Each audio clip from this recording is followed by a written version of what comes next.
Hello and welcome to this, the final in the series of videos in which I've been talking about the origins and development of the Enneagram, particularly the Enneagram symbol and the symbol of cosmic laws. And this is in this final session or video, I'm going to be talking about the rediscovery of the Enneagram symbol and the development of the symbol and how it is used and how it has evolved in three different directions in modern times.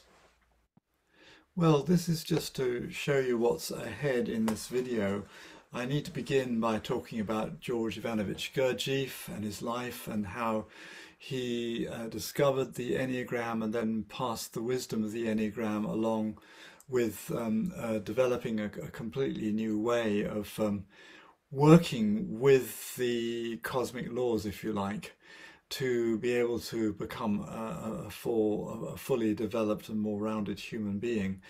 And then I need to pick up on how others have developed that, and particularly his early followers, notably John Bennett, whose work is actually described in a 4-volume work, that a book of 4 volumes called The Dramatic Universe, from which I have drawn heavily in order to talk about the Cosmic Laws Enneagram, which is really the focus of my course. I'll then be talking about how others subsequently took the Enneagram and developed it in a different direction to produce the modern personality Enneagram, which, as I say, is quite distinct and different from the original Enneagram and certainly from the earlier Sufi Enneagram. And then that was taken up by Oscar Ichazo. Claudio Naranjo then subsequently developed it into its final form. And then finally I'm going to touch on, but only briefly touch on, the Process Enneagram, because the Process Enneagram is actually an application of the Cosmic Laws Enneagram to various different processes, and it can be applied in many different ways, from in processes such as developing a business, developing a strategy of any kind, right through to the process involved of personal awakening. And I do touch on these in my course too.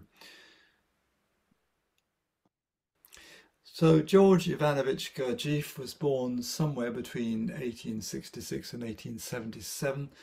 The date is a bit uncertain. 1872 is the most likely, I think. But anyway, he was born in a small town called Alexandropol in the border region between what is today Georgia and Armenia. Although today I think the actual town is called Gayumia. And here you see it outlined in a circle on the map. His parents moved then to Kars, where he grew up and was educated. It's interesting to note that Evagrius was also born in this area and is venerated there to this day. I think I mentioned that in the previous video. His father was a bard, a Greek bard, and his mother an Armenian. So from an early age, he was actually influenced by the teachings of the Greek Orthodox Church on his father's side, and that of the Armenian Apostolic Gregorian Church, to give it its full name, on his mother's side. So the Armenian Church actually traces its roots back to the original teachings of Jesus, followed by the early Syrian Christian community, an Aramaic-speaking community, which is interesting because Aramaic was the language that Jesus spoke. And I think the Peshitta Gospels, which are in Aramaic, if you begin to understand what they're really saying, present a very different understanding of Jesus as well.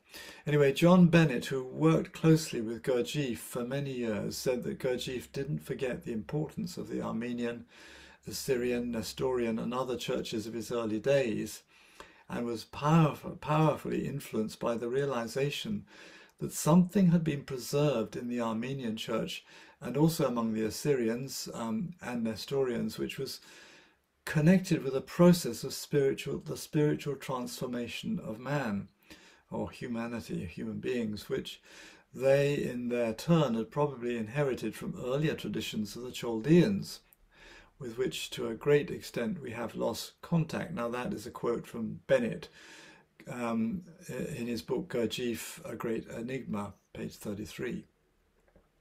So Gurdjieff grew up in a very multicultural region that had recently been captured from the Ottoman Empire.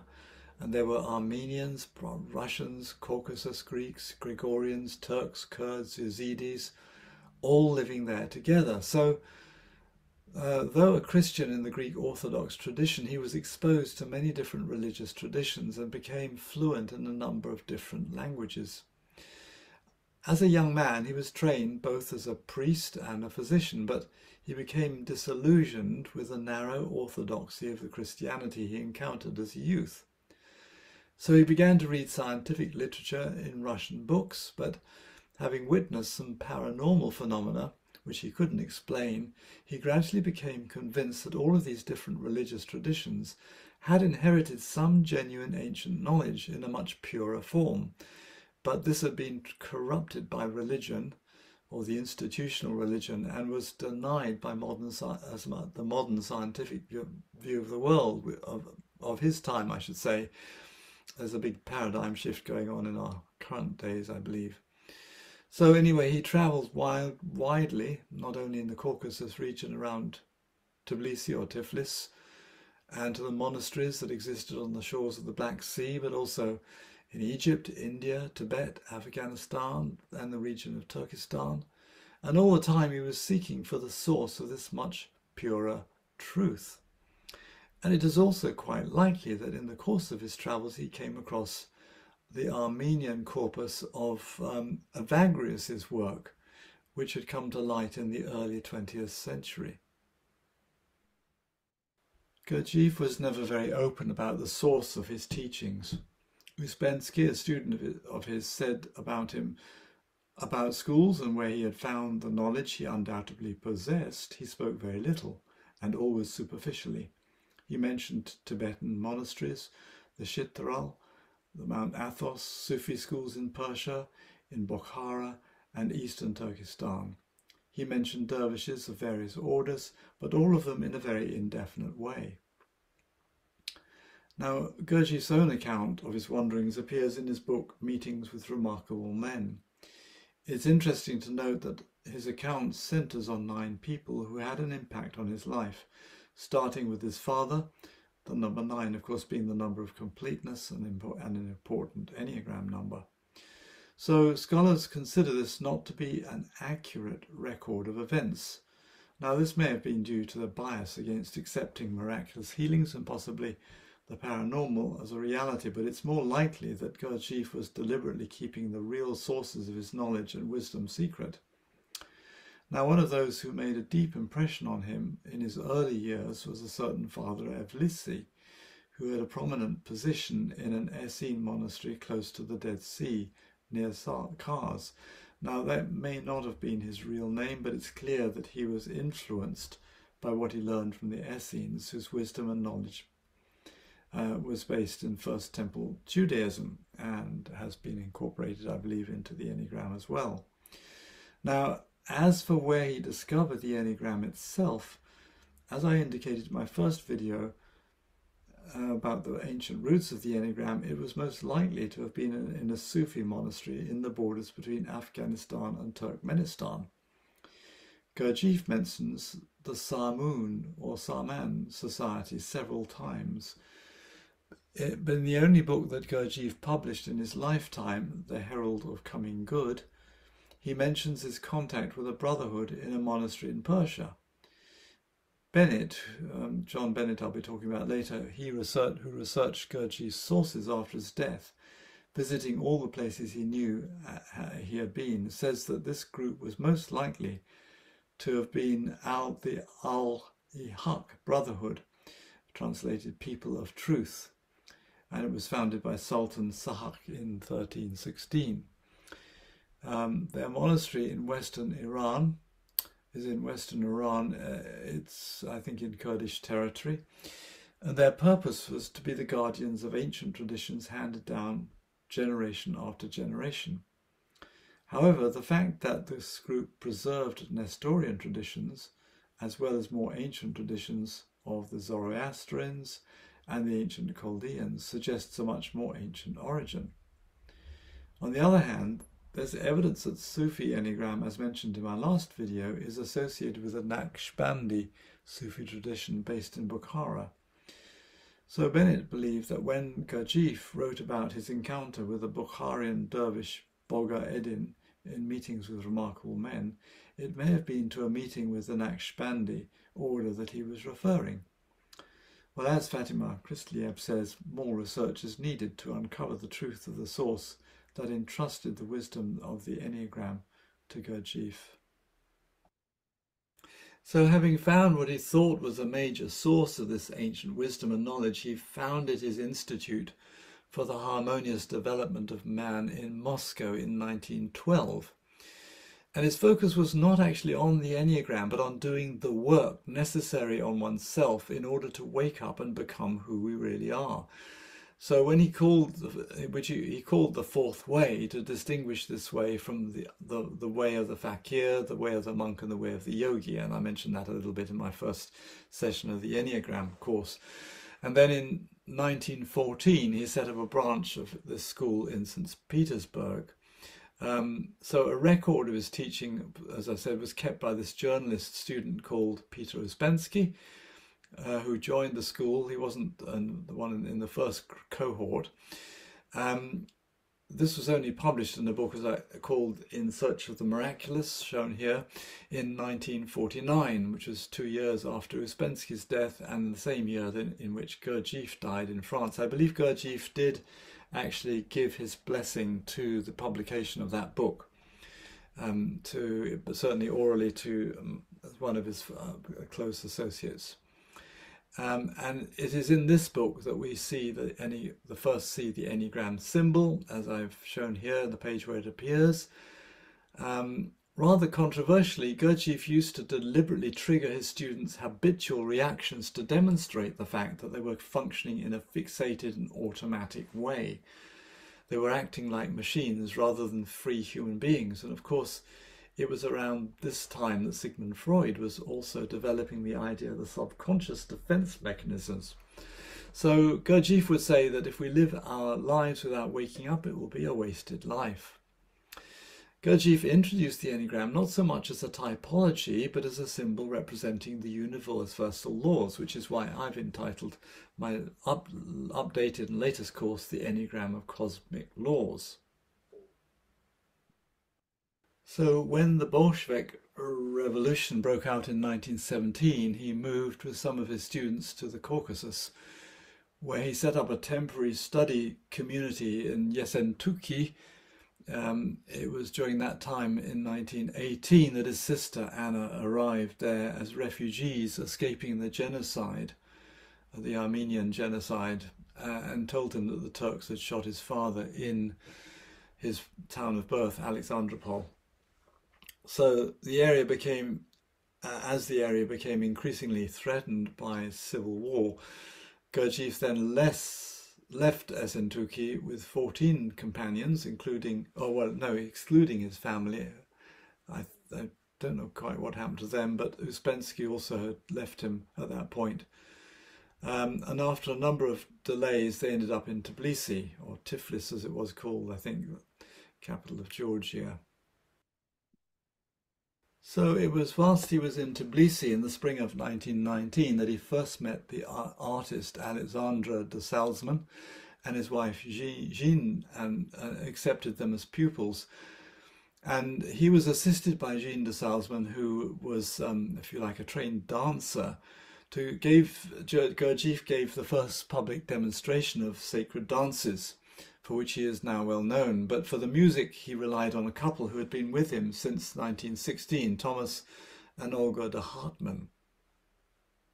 So eventually, after the end of the First World War, Gurdjieff and those who had remained with him, including the de Salzmans and the de Hartmanns, moved to Paris, where in 1922 he established his institute in Chateau Priore, Fontainebleau, I think that's how you pronounce it. Sorry, my French is not brilliant.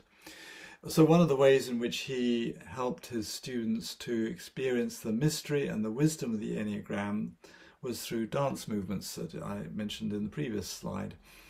And these took place on a dance floor on which he had drawn the Enneagram symbol.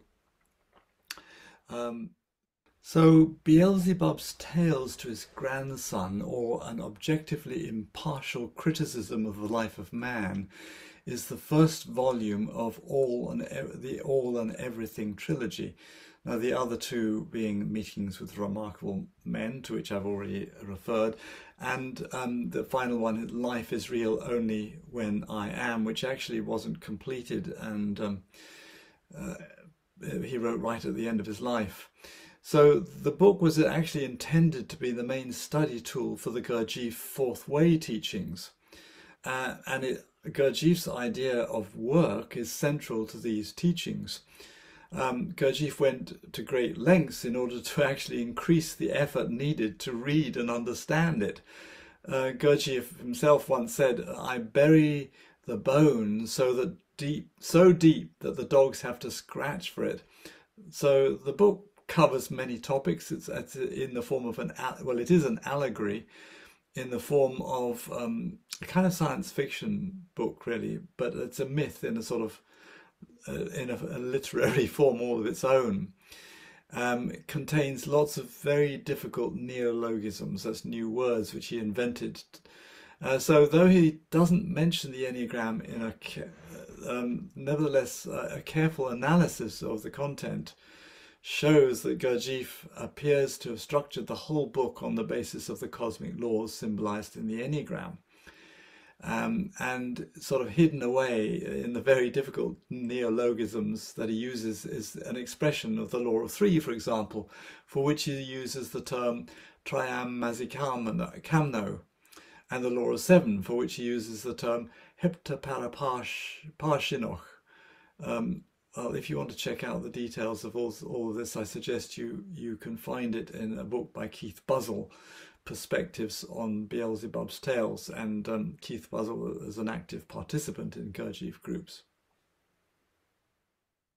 Well, now we move on to Piotr Diamanovich Uspensky, or Peter Uspensky in the English, really. He first met Gurdjieff in Moscow, I think it was 1915. He was a journalist who had been a member of a Theosophical Society and, like Gurdjieff, had actually travelled extensively in search of masters of spiritual wisdom. So he followed Gurdjieff intermittently, and as I've said, he recorded detailed notes of his lectures and experiences that were published posthumously in this book, In Search of the Miraculous. He became increasingly disillusioned with what he felt were Gurdjieff's rather extreme methods of the Fourth Way, and he finally broke off all relationships with him in 1924, by which time Gurdjieff was obviously in Paris, and he told, I think John Bennett recalls, he told those who are members of the Gurdjieff Institute for the Development of Man in Chateau Priore, that they should choose whether or not to depart and follow him or stay with Gurdjieff. So after that he moved to London and set up his own organisation called the Society for the Study of Normal Psychology, which is now known as the Study Society.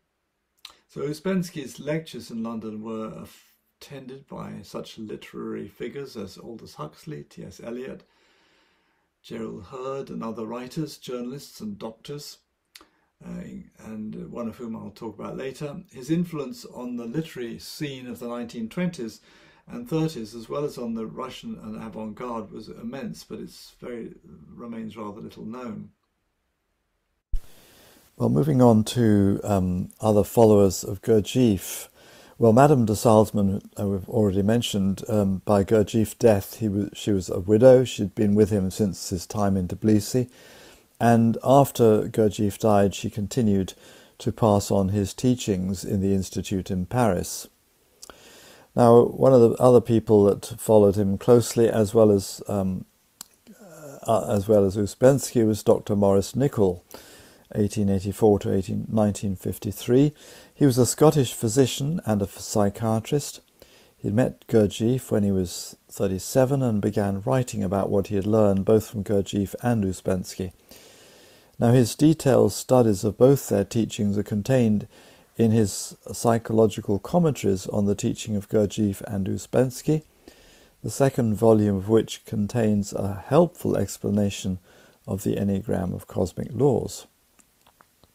He said the object of this work, by which he means the fourth way work, is to make us conscious in ourselves and to ourselves, to what is going on in us, to the vast inner traffic of thoughts and feelings that lies within, in the psychic invisible realm, as distinct from the vast outer physical world of things and people that the senses reveal to us. Here, in this inner world, and in what we select and reject in it, lies the key to the work, and so to evolution. That's an important quote taken from his book, Volume 2, page 441. Now, another significant person, and I've already mentioned him, is John Bennett, 1897 to 1974. Fatima Chrisliab says of him, he was born in England.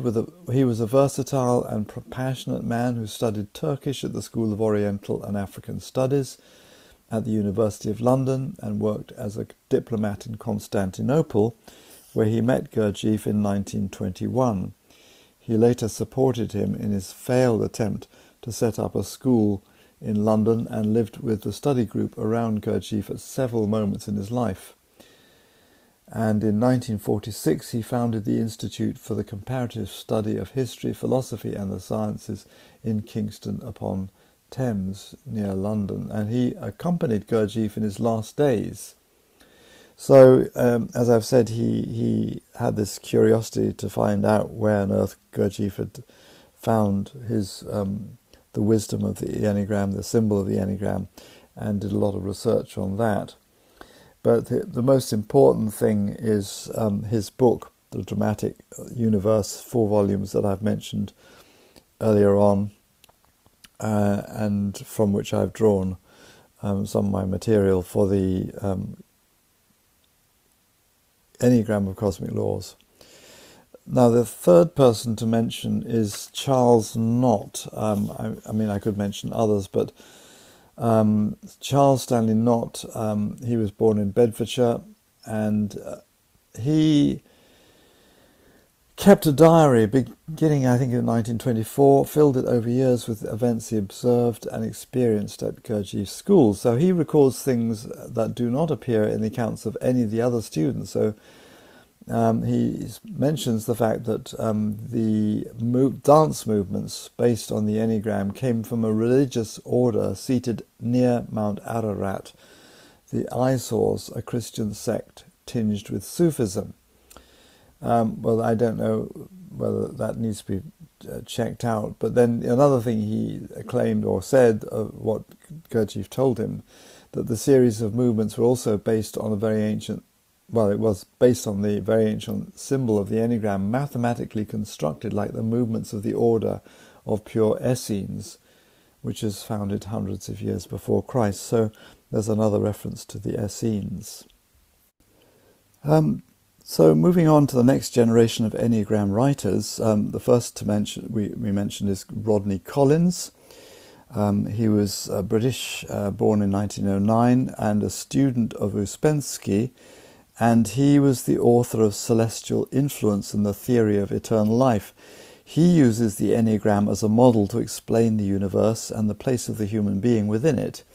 He also developed a detailed account of the function of the endocrine glands associated with each of the 7 personality types, which Uspensky worked with.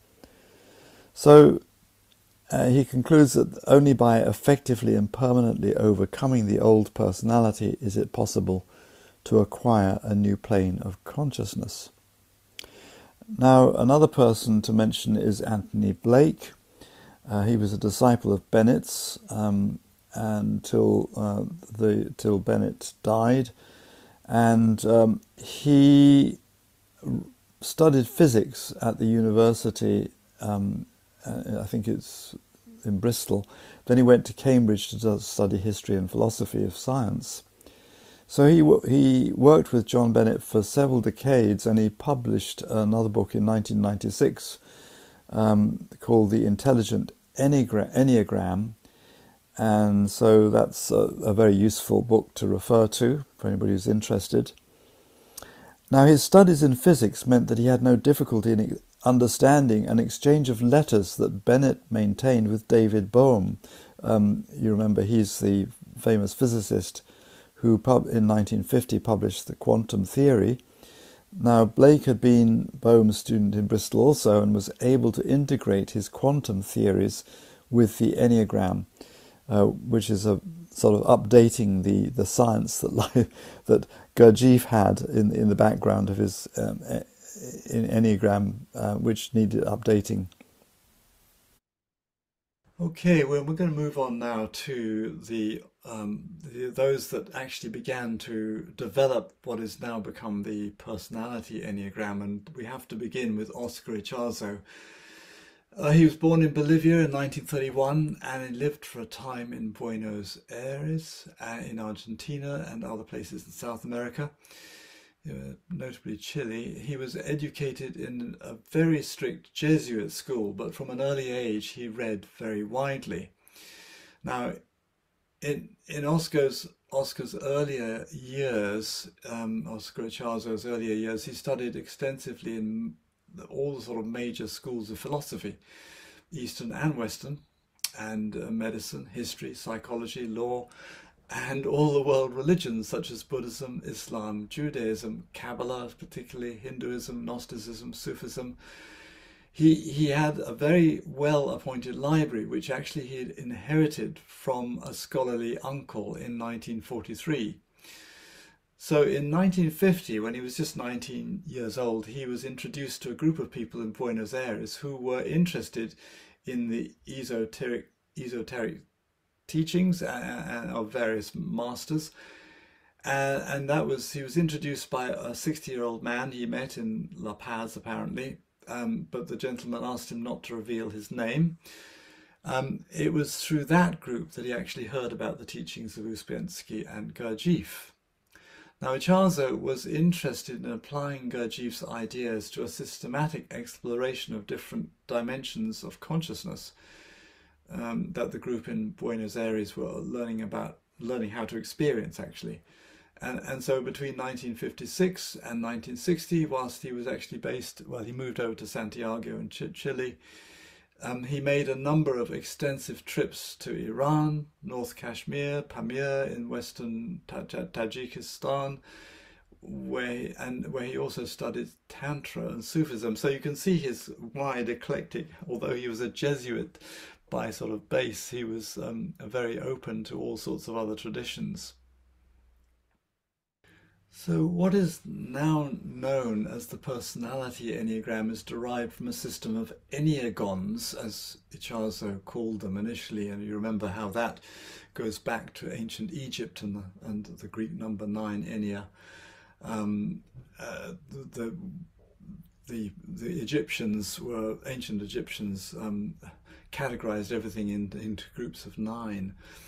And so with each enneagon representing different frameworks, initially Ichazo identified 108 different enneagons, and these enneagons were part of a psychological process that Ichazo called proto-analysis.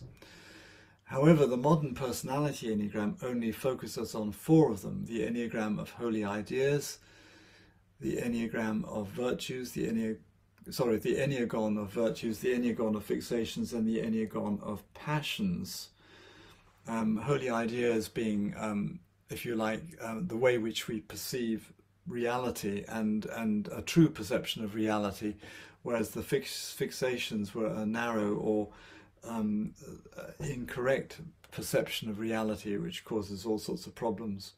The passions, of course, were the emotional responses to that, and the virtues are the emotions, the sort of true emotional responses to the truth, what you perceive truly. So Icharzo insisted that his understanding of the Enneagrams came to him in a vision that he had soon after arriving in Santiago.